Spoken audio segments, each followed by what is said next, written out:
ध्यान उनका कृष्ण में रहता था, ऐसी वो आनंद में रहती थी। फिर आए बीच रास के, फिर आए बीच रास के, फिर आप ब्रजमंडल से रासमंडल में पहुंचे, जो कि योग माया का ब्रह्मांड था, चेतन ब्रह्मांड। यहाँ अर्ध चेतना अवस्था थी, आधी नींद थी, आधी जागृत अवस्था थी। कहा दूसरा दिन, इसको पुराण की भाषा में दूसरा दिन कहा गया है। पहला दिन ब्रज का, दूसरा दिन रास का है। ना ताकत सुनने त्रिगुण को, ना ताकत सुनने त्रिगुण को, त्रिगुण ब्रह्मा विष्णु महेश को रास की लीला को सुनने की ताकत नहीं थी। जब सुखदेव मुनि वर्णन कर रहे थे राजा परीक्षित से, श्रीमद् भागवत पुराण में रास का व्यास पंच अध्याय वर्णन कर रहे थे, तो परीक्षित राजा भी घबरा गया कि ऐसे योगेश्वर कृष्ण इतनी सारी सखियों के साथ रास रमन करते थे। तो उनने यहाँ की बुद्धि लगा ली, मायावी बुद्धि से वो सोचने लगे राजा परीक्षित, और उन्होंने बताने के पहले ही कहा था सुखदेव मुनि ने कि हे राजा, मैं जो भी वर्णन कर रहा हूँ तुम बीच में प्रश्न मत करना, तुम बीच में मत टोकना हमें। लेकिन राजा को चैन न पड़ी, उन्हें टोक दिया बीच में कि योगेश्वर कृष्ण होके और कैसे रास रमन करते हैं इतनी सारी शक्तियों के साथ। बस अब सुखदेव के अंदर जो शक्ति बोल रही थी परमात्मा की, वो शक्ति लो। सुखदेव ने कहा, हे राजा, मैं योगी तू राजा भया कहने वाला जाता। फिर रास का वर्णन नहीं हो पाया। वो रास का वर्णन महामती श्री प्राणनाथ जी ने अपने स्वरूप था पूजन स्वरूप में रास ग्रंथ में वर्णन किया उन रामकों का। खेले वो बिना, वहाँ रास में ब्रह्मात्मा खेली अपने प्रीतम के साथ में। तब कोई बासे दिन को, उस रात्रि को पाने के लिए कि वो रात्रि कितनी लंबी होगी, सब कोई चाहता है, सब कोई अटकल लगाता है, अनुमान लगाता है, लेकिन आज तक कोई पता नहीं कर पाया कि वो रात कितनी लंबी थी। पावे नहीं खबर, किसी को भी खबर नहीं है कि वो रात कहाँ होगा और वो रात कितनी लंबी थी। अटकले अखंड की, अखंड की अटकल लगाते हैं, हुआ होगा, लेकिन उन्हें ज्ञान नहीं है। पावे ना कोई फजर, पावे न कोई फजर, उसका ज्ञान का प्रकाश किसी को नहीं हो पाया। रास रात ढूंढन की, और रात ढूंढने की, इसमें चार रात्रियों का समावेश है। मृत्यु लोक की रात्रि, स्वर्ग की रात्रि, ब्रह्मा की रात्रि और नारायण की रात्रि, 4 रात्रियों का समावेश है। लेकिन इनको कोई नहीं जान पाया कि वो रात्रि कितनी लंबी थी। अटकल करे अनेक, अपने अनुमान लगाते हैं, अटकलें लगाते हैं, अटकलों के अनुसार से लोग बात बताते हैं। हाथ कछु न आवही, लेकिन उन्हें सार नहीं प्राप्त हुआ कि वो रात हुआ कहाँ और कितने लंबी रात थी वो। बिन मोमिन ना पावे, इसका भेद, इसका रहस्य, इसका राज ब्रह्मात्मा ही बता सकती है और बिना मोमिन के और कोई नहीं बता सकता। रास लीला खेल की, अब रासलीला खेल के आए बराबर शाम। रासलीला जब अंतर ध्यान की लीला हो जाती है, उसके बाद भजनानंदी लीला होती है। अक्षर ब्रह्म जब चौकते हैं, कौन बन कौन सखी कौन हम, चौक क्रियातम, रास आया मैंने जागृत बुद्ध, चुभ रही हृदय में शुद्ध। रास सबसे पहले महाकारण में, सभी के महाकारण में होता है अखंड। फिर ब्रजलीला का अनुकरण किया जाता है कि ढूंढते हैं कि कृष्ण जी अपन में ही होंगे, चलो अपन लीला करते हैं बाल लीला।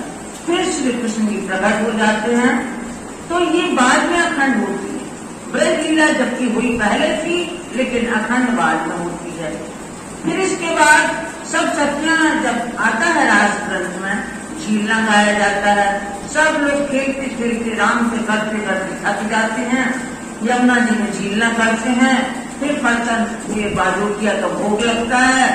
भोग लगता है तो सब अपने कपड़ा का ढेर बना देते हैं, उसमें कृष्ण जी को बिठा देते हैं कि इस आसन में आप बैठो, और सब भोग लगवाती हैं, सूखे मेवे फल वगैरह इसका भोग लगवा के तब उन्हें याद आता है कि आप इतने मतलब हमसे इतने समय दूर रहे, हमें वो दुख बहुत असहनीय लगा। इसलिए हे धनी ऐसे घर ले चलो जहाँ अपन से जुदा भी ना हो, जहाँ हमें दूर ना रहना पड़े।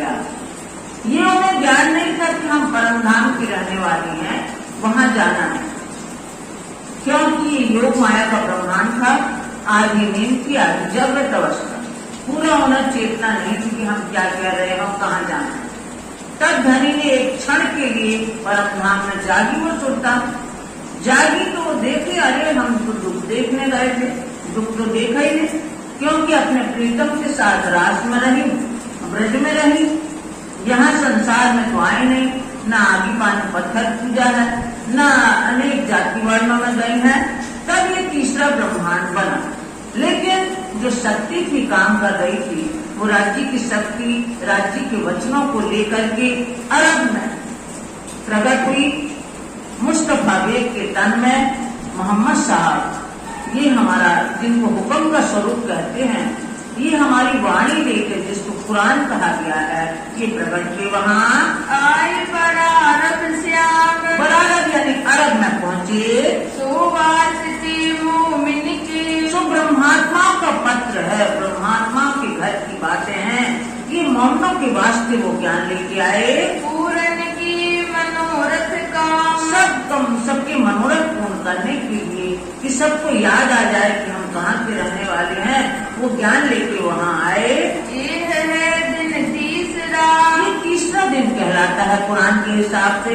कई माजिदे दिखाए अनेक, मोहम्मद साहब के समय में कई माजिदे, जब उनकी माता, जब मोहम्मद साहब गर्भ में थे, तो वहाँ जो उनका पूजा का स्थान था, वो देखने गए तो वहाँ का कंगूरा टूट गया।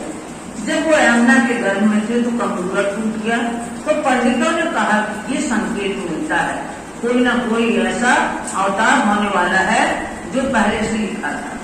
फिर 7 दिन में उनकी माँ खत्म हो जाती है, 7 महीने में उनके पिता खत्म हो जाते हैं। उनकी जो दाई थी मोहम्मद साहब की, जिसका नाम था हलीमा, वो बड़ी मधुर बोलने वाली, बड़ी मृदुभाषी, सहनशील, नम्र, ये सब गुण से भरपूर थी। तो इसने अपना दूध पिलाकर के मोहम्मद साहब का पालन पोषण किया और अपने घर ले गई। 7 वर्ष में वो भी धाम चल गई, यानी कि वो भी संसार में नहीं रही। इस तरह 12 वर्ष यतीमी के काटते हैं मोहम्मद साहब, लेकिन इनके ऊपर नूर की बरसात होती रहती है। इनकी जबराइल जोश आता रहता बीच बीच में, और जब ये रास्ते पे चलते हैं तो बड़े चमत्कार होते हैं उनके समय में। जो बादल हैं, बदलियां उनके सिर पे जाती हैं, जब ये धूप में जाते हैं तो बदलियां उनके सिर पे जाती हैं। ऐसे चमत्कार इनके समय होते थे मोहम्मद साहब के समय में। और 40 वर्ष की उम्र में उन्हें साक्षात्कार हुआ, जो 90,000 भारत लेके आए, और 40 वर्ष में ही सदगुरु श्री देवचंद जी को हुआ, 40 वर्ष में ही महामती श्री प्राणनाथ जी को हुआ। तीनों स्वरूपों को 40 वर्ष में दीदार हुआ परब्रह्म परमात्मा का। तो ऐसे इनके समय हुआ। ये तीसरा दिन था। 1100 बरस आगे कहा, 1100 बरस आगे ये कुरान का ज्ञान आ गया था। कोई अर्थ न पावे हरफ एक, लेकिन उसका अर्थ, उसके गुण रहस्य कोई नहीं पा पाया, क्योंकि चाबी तो आने वाली है। चाबी आई नहीं थी, तारतम ज्ञान रूप की चाबी, कोई उसके अर्थ, उसके भेद नहीं खोल पाया। जितने मुसलमान थे तो ऊपरी ऊपरी जाहरी बातें जो करते थे, वो उसके भेद नहीं खोल पाए। दिन चौथे मिले, अब चौथा दिन है जो कुरान के अनुसार वो रूह अल्लाह सदगुरु श्री देवचंद जी श्यामा जी अवतार, ये चौथे दिन की इनकी लीला है। ये क्या है, मलकी स्वरूप है, और ये तारतम ज्ञान की चाबी लेकर आए संसार में। धरा रसूले कदम, इनको भी रसूल साहब कहा गया है, क्यों? ये तारतम ज्ञान लेके आए। ये सब तालों की चाबियां खोलने की एक कुंजी है, ऐसी चाबी है, विलक्षण चाबी। जितने भी वेद शास्त्र पुराण है, इसके अर्थ खोलने की चाबी, ये ज्ञान लेके आए, तो उनको भी रसूल कहा गया। इन पावने सूझना किया, उनको उस समय किसी ने भी उनको पहचाना नहीं, क्योंकि ऐसा लिखा था बाइबल में कि ईसा रूह अल्लाह आएंगे, उनके मुंह पे पर्दा होगा, इसलिए ना मुसलमानों ने पहचाना सदगुरु श्री देवचंद जी को, ना ईसाइयों ने पहचाना। और जो जागी ब्रह्मात्मा है वो भी सो गए, तो उन्हें कोई नहीं ढंग से पहचान पाया। जागी ना कोई आत्म, जागी ना कोई आत्म। 313 जागृत हुई लेकिन फिर सुप्त हो गई। ये हकीकत रूह अल्लाह की, ये रूह अल्लाह सदगुरु श्री देवचंद जी की वास्तविकता है। 100 बरस रखी छिपाई, इनका ज्ञान 100 वर्ष तक छिपा रहा, यानी संवत 16 से 38 से और 17 से 22 तक, ये 17 से 35 तक ये 100 वर्ष छिपा रहा ज्ञान। फिर संवत 1735 में हरिद्वार के मेला में जाहिर हो गए इमाम मेहंदी स्वरूप। जो ज्ञान लेके आए थे रूह अल्लाह सदगुरु श्री देवचंद जी, वो इन्होंने जाहिर किया। धरा कदम दूसरा, ये दूसरा कदम है, यानी लिखा था जो कुरान में रूह अल्लाह 2 जामे पहरसी, तो दूसरा जामा यानी दूसरे शरीर से मेहराज के तन से जो लीला होनी थी वो मोहम्मद श्री प्राणनाथ जी ने डंका बजाया।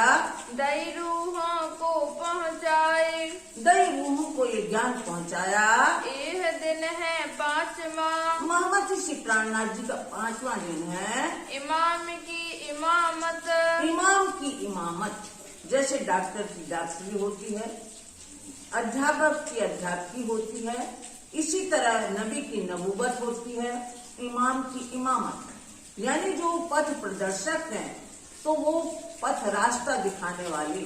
तो इस तरह से इनकी इमाम की इमामत यही है कि संसार को आत्म जागृति का मार्ग बता रहे हैं, सबकी आत्म जागृति कर रहे हैं। तो दरवाजा जाहिर किया, सो वो अखंड दरवाजा, परम धाम का दरवाजा सबके लिए जाहिर किया।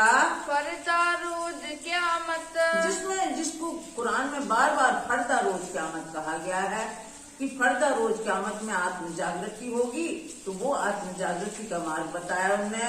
ये तीनों सूरत रसूल की, ये तीनों सूरत रसूल की हैं, बसरी सूरत, मलकी सूरत और हक की सूरत, ये रसूल की हैं, यानी कि मोहम्मद साहब की हैं, श्यामा जी की हैं। ये तीनों को मोहम्मद की पदवी दी गई है।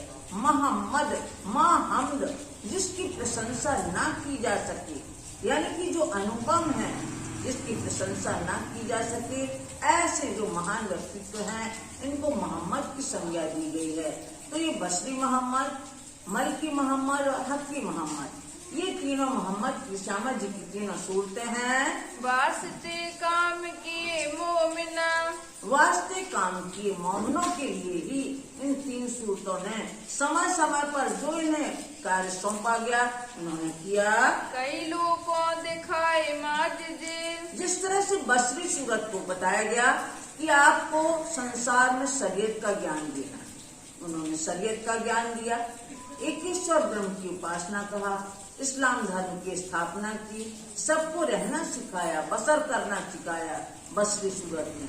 मलकी सूरत कौन है? सदगुरु श्री देवचंद जी। ये मिल्कियत लेके आए, खजाना लेके आए, तारतम ज्ञान की खजाना लेकर के आए। इन्होंने वो चाबी दी जिससे सब ताले खुलना है। ऐसे ये मलकी स्वरूप सूरत है श्यामा जी की। तो ये आए और फिर हक की स्वरूप मोहम्मद श्री प्राणनाथ जी। हक की स्वरूप यानी कि उस चाबी से, बड़ी हिकमत से, बड़ी युक्ति से अपने ब्रह्मात्मा को जागृत कर रहे हैं और सब वेद शास्त्रों, कुरान और कुरान के रहस्य उद्घाटित किए खुलासा ग्रंथ में अपने, और सब बताया उन्होंने। और जितने भी पैगंबर थे सब इनके अंदर उनका वास है, सब शक्तियां उनके अंदर समाहित हैं।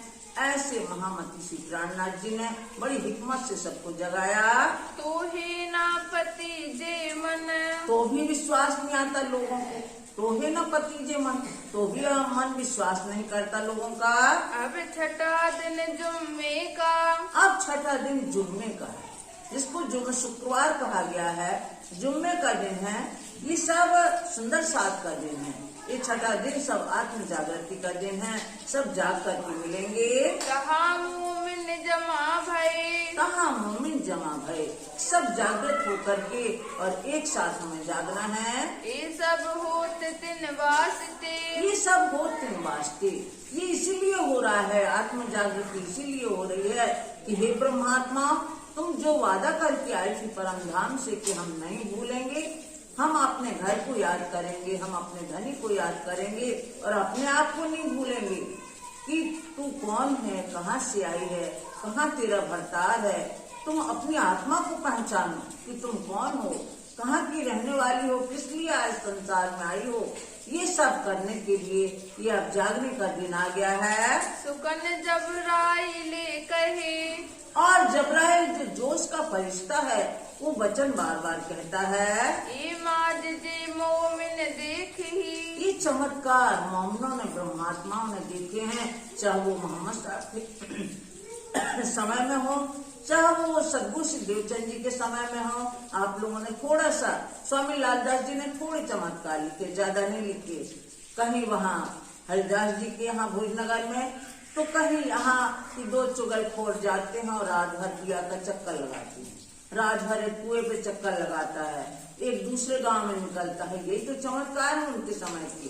तो ये मोमनो नहीं समझ पाए उनके स्वरूप को। सब 5 दिन के, अब 5 दिन का किस्सा आपने जाना। हुई वारस बेटे बाप के, कोई वारस बेटे बाप की, वारसी यानी पुत्राधिकारी अपने पिता की पुत्र को ही मिलती है। तो हमारा जो ज्ञान आया है उसके उत्तराधिकारी हम ही हैं, यानी ब्रह्मात्माएं हैं। हमारे घर की वस्तु आई है, जो ज्ञान आया है। 2 पत्र आए हैं, एक तो कुरान का पत्र आया है और दूसरा श्रीमद् भागवत पुराण का, जो सुखदेव मुनि लाए। इस 2 पत्र में हमारा अधिकार है, हमारे घर की बातें हैं उसमें। सब मता आया इन पे, इस पे सब ज्ञान आया है हमारा। सो जाहिर करत हैं, सो जाहिर करत हैं। सो महामती श्री प्राणनाथ जी उसको जाहिर कर रहे हैं। करने को पहचान, करने को पहचान, करने को पहचान, जिससे उन्हें वाणी सुनकर के अपनी पहचान हो सके, ब्रह्मात्माओं की पहचान हो सके। पहले मोमिन ईमान ल्याए, सबसे पहले ब्रह्मात्माएं ही धर्म पर विश्वास लाएंगी। महामती श्री प्राणनाथ जी के जो बेशक इलम लेके आए हैं, जो ज्ञान लेके आए हैं, निसंदेह करने वाला, सबसे पहले सुंदर साथ ब्रह्मात्माएं उस पर विश्वास करेंगी। पीछे सब खलक सुने कान, पीछे सब खलक सुने कान, फिर दुनिया वाले सब अपने कानों से उस ब्रह्मवाणी को सुनेंगे। मोहम्मद के माज जे, और मोहम्मद के माज जी, आखिरी मोहम्मद महामती श्री प्राणनाथ जी, इनके समय के चमत्कार, इनकी कृपा दृष्टि कैसे कैसे होती है। सो जाने इस्लाम, सो धर्म पर हैं जो वो जानते हैं। यदि सच्चे मन से हम सोचें कि ऐसा हो जाए, ऐसा हो जाता है, तो भी हम नहीं सोचते कि परमात्मा ने किया, हम अपने ही ऊपर ले लेते कि अरे हमारी से होगा, हम ही करने वाले हैं। परमात्मा को कभी नहीं वो धन्यवाद देते कि नहीं उन्होंने किया होगा। तो ये जो चमत्कार दिखाते हैं राजू महाराज, महामती श्री प्राणनाथ जी के समय में जो चमत्कार होना है, बातून मोमिन जान ही, और जो अंदरूनी है बातें वो तो ब्रह्मात्मा ही जानती हैं। और जाहिर खलक आम, और जो दिखाई देता है वो खलक आम खलक यानी साधारण जनजीव भी जानते हैं कि ये मेहरबानी परमात्मा की है। कई काफिरों गुलवा किया, कई काफिरों गुलबा किया। काफिरों माने अवज्ञाकारी लोग, आज की प्रवृत्ति के लोग, जिनके सबके दिल में जो दज्जाल शासन कर रहा है इब्लीस, ऐसे अवज्ञाकारी लोग कई इनके आड़े आए। माने नहीं पैगाम को ठुकराया। औरंगजेब बादशाह के अधिकारियों ने बार बार पैगाम को ठुकराया कि इसको अभी जाहिर मत होने दो। तीन सबों के सिर भान के, तीन सबों के सिर भान के, यानी कि उस पर विजय प्राप्त करके जो उन्हें संदेश देना था वो संदेश भेजा। लिया जाहिर इस्लाम, लाया जाहिर इस्लाम, यानी कि उनके लाल किला में इमाम मेहदी का झंडा गाड़ दिया और अपनी जो बात कहनी थी वो कष्ट उठा के भी अपनी बात कह दी। जो मिला जिन भांत सो, जो मिला जिन भांत सो, सिद्धि साहब जी के पास भी जिस भांत से जो विचार लेके आता था उस जो जिस भांत से मिला, 300 मिले 3 विध, उनसे उसी प्रकार मिले। उनके सब संदेह दूर हुए, उनकी मनोकामनाएं पूरी हुई। अंदर मेहर जाहिर कहर, और महामती श्री प्राणनाथ जी का ये था, अंदर महर बाहर कहर। जिस प्रकार कुम्हार होता है, घड़ा बनाते समय अंदर हाथ संभालता जाता है और बाहर चोट करता जाता है, ऐसे राजी महाराज के अंदर तो महर रहती है, कृपा दृष्टि रहती है कि अंदर से ये टूटने ना पाए। बाहर से भले ही कितने कष्ट होते रहें, लेकिन अंदर वो बल शक्ति प्रदान करते हैं। ए भाई मोहम्मद की सिद्ध, ये मोहम्मद की सिद्ध है। ये आखिरी मोहम्मद की श्री प्राणनाथ जी की सिद्धि है। नबी की नबूवत, नबी की नबूवत है ये। बैठे जानी ना किना, इस तरह से इनने पथ प्रदर्शन किया कि किसी ने भी नहीं जानी। तो ये लड़ने को सामे खड़े, इमाम मेहदी स्वरूप जाहिर हो गए हैं, लेकिन जो मुसलमान जो जाहिर में जानने वाले हैं, इस्लाम को मानने वाले हैं, वो जाहिर नहीं होना जाना चाह रहे हैं। वो मान ही नहीं रहे हैं, क्योंकि उनकी अंदरूनी दृष्टि नहीं खुली है। उन्हें जागृत बुद्धि का ज्ञान नहीं है। बाहरी दृष्टि से देखते हैं, संसारिक दृष्टि से, तो वो नहीं मानते हैं। आकीन ना आया दिन, और उन पत्रों को पढ़ के भी उन्हें विश्वास नहीं आया। जय बोए आई इस्लाम की, और जब धर्म की सुगंध आएगी उनको, वो ही आए बीच दीना, जिन्हें धर्म के मर्म को समझ में आया, वही धर्म में शामिल हो गए। इनकी नस्ल जो बड़ी, और उनकी जो औलाद हुई, ताए बढ़ता गया आकीना, और फिर जो विश्वास करने वाले थे, उनकी संतानों में विश्वास बढ़ता गया। बढ़ते बढ़ते बढ़या, और बढ़ते बढ़ते बढ़ा।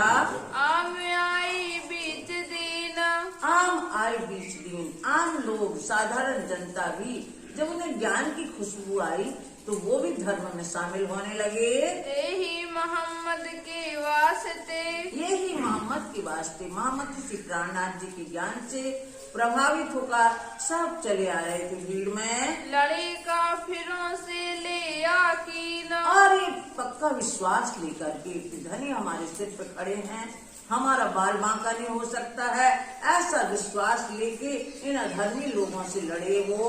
1100 साल लो, 1100 साल तक बड़ा दीन इस्लाम, बढ़ा दीन इस्लाम, धर्म बढ़ता ही गया।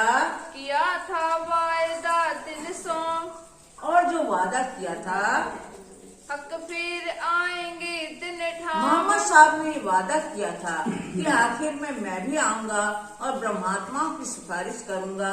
तो मोहम्मद श्री प्राणनाथ जी के अंदर सब शक्तियां हैं, बसरी स्वरूप की भी है और मलकी स्वरूप की भी है, और जितने भी पैगंबर थे सबकी शक्ति है। इसलिए मोहम्मदी नाम पड़ा।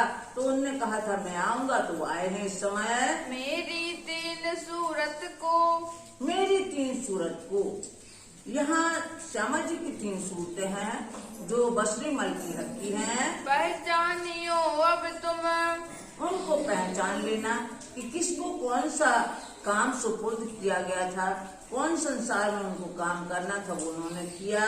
बसरी मल की हकी, ये 3 सूरतें हैं बसरी मल की हकी। तुम दिखावे हम, और आपको हम उनका ज्ञान दिखा रहे हैं कि उनने संसार में क्या किया। ये पहुँचे नजदीक खुदाई के, ये पहुँचे नजदीक खुदाई के। जब तीनों का मिश्रण हो जाएगा, यानी कि ईसा रूह अल्लाह और मोहम्मद का ज्ञान ईमान में आ गया, ये तीनों खुदा के पास जब पहुँचेंगे, जितकाहू की नागम, सिर्फ काहू की नगन, यानी सबको विश्वास आएगा कि जो पहले से कहा गया था शास्त्रों में, पुराणों में, पुराण में, वो सब सिद्ध है, सही है। ना फिरस्ते नजी की ना मुरसद, ना फिरस्ते नजीकी ना मुर्सद। मुर्सद माने धर्म गुरु, फरिश्ते माने ईश्वरी सृष्टि। ये भी जो नहीं थे वो इनके तो नजदीक होने लगे सब ब्रह्मात्माओं के। लियायो ईमान तुम विश्वास लाना इस धर्म ब्रह्मवाणी पर। गिरोह रब्बानी उतरे, गिरोह रब्बानी उतरे। रब्बानी गिरोह यानी परमात्मा की जमात, ब्रह्म की ब्रह्म सृष्टि जो उतरी है इस संसार में खेल देखने के लिए, और ईश्वरी सृष्टि भी आई है उनके साथ में। हम आए दिन वास्ते, और हम जगाने के लिए आए हैं। पहले ब्रज में साथ में थे, रास में साथ में थे, बरारब में ब्रह्म सृष्टि आई नहीं थी, और सदगुरु के साथ में सब ब्रह्मात्माएं आए। लेकिन सदगुरु के मतलब समय में पूरी जागृति नहीं हुई। महामती श्री प्राणनाथ जी आए जगाने के लिए, ब्रह्म ज्ञान लेकर के आए कि किसी तरह ये अपने घर को पहचाने, अपने आप को पहचाने, और ये जगाने के लिए आए हैं। तुम उम्मीदवार दिन के, और तुम उम्मीदवार हो, तुम वहाँ के रहने वाले हो, इसलिए ये ज्ञान तुम्हें लेना है। तुम पहचानियो मुझे, तो मुझे पहचान लेना कि मैं कौन सा ज्ञान लेके आया हूँ, मैं कौन हूँ। एक कलाम रब्बानी उतरे, जो ये परमात्मा के वचन उतरे हैं, सुवासिते मोमिना, जो ये ब्रह्मवाणी उतरी है, जो 18,758 वाणी उतरी है, तो हे ब्रह्मात्मा तुम्हारे लिए सब वाणी आई है। दिन कौल कोई ना ले सके, और जो तुम वादा करके आई थी वो और कोई नहीं ले सकता, वो तो तुम ही उसकी उत्तराधिकारी हो। बिना मेरे दिल रोशन, और जब हमारी जो आत्मा गवाही देती है वो तुम्हारी भी आत्मा गवाही देगी, क्योंकि ब्रह्म सृष्टि एक समान है। इन बात से जानियो, इस बात से जानना यही मोमिन सके पहचान, कि ब्रह्मात्मा इस ज्ञान को पहचान सकेंगी जिनकी असल अरस में, जिनकी परम धाम में विराजमान है, मूल मिलावा में, अकीदिया ईमान, और ब्रह्म परमात्मा ने इन्हें विश्वास की शक्ति दी है, और कोई ना समझे, और कोई नहीं समझ सकता उसके मर्म को, धर्म के। पहले ना ल्यावे और ईमान, पहले वो विश्वास नहीं लाएंगे। जिस तरह फिर ब्रह्म सृष्टि आएंगी, ईश्वरी सृष्टि, फिर जीव सृष्टि भी साथ साथ आएंगी। बिना अंकुर क्या करे, और जिनके भाग्य में नहीं है, जिनको पात्रता नहीं है वो चीज लेने की, क्योंकि केसरी दूध न रहे रजमात्र, सोने के बर्तन के बिना केसरी का दूध, सिंह का दूध, सिंगनी का दूध नहीं रुकता है। इसी तरह जब अंकुर नहीं होगा तो ब्रह्म ज्ञान बिल्कुल समझ में ही नहीं आएगा, ऊपर से जाएगा कि पता नहीं कौन सी बातें करी जा रही हैं। तो जो जिनको पात्रता है उनको सबसे पहले समझ में आएगी, ईश्वरी सृष्टि उनकी रखो पकड़ने वाली उनको भी आएगी, और धीरे धीरे जीव सृष्टि को आएगी। ठीक वैसे ही जैसे हम लोग खेत में गेहूं के बीज डालते हैं तो उसको तो खाद पानी मिलता ही है, साथ में और भी खरपतवार होती जाती है तो उनको भी लाभ होता है। इसी तरह ब्रह्म सृष्टि की बरकत से ईश्वरी सृष्टि और जीव सृष्टि को भी लाभ होगा। अभी नहीं पहचान नहीं आएगी अन्य लोगों को पहले, हकीकत मार्फत के, और हकीकत यानी अक्षर धाम का ज्ञान, हकीकत यानी ज्ञान कांड, और विज्ञान कांड यानी मार्फत कांड यानी परम धाम का आत्मा और परमात्मा का ज्ञान ये नहीं आएगा उन्हें। खोल दिए दरबार, तो महामती श्री प्राणनाथ जी ने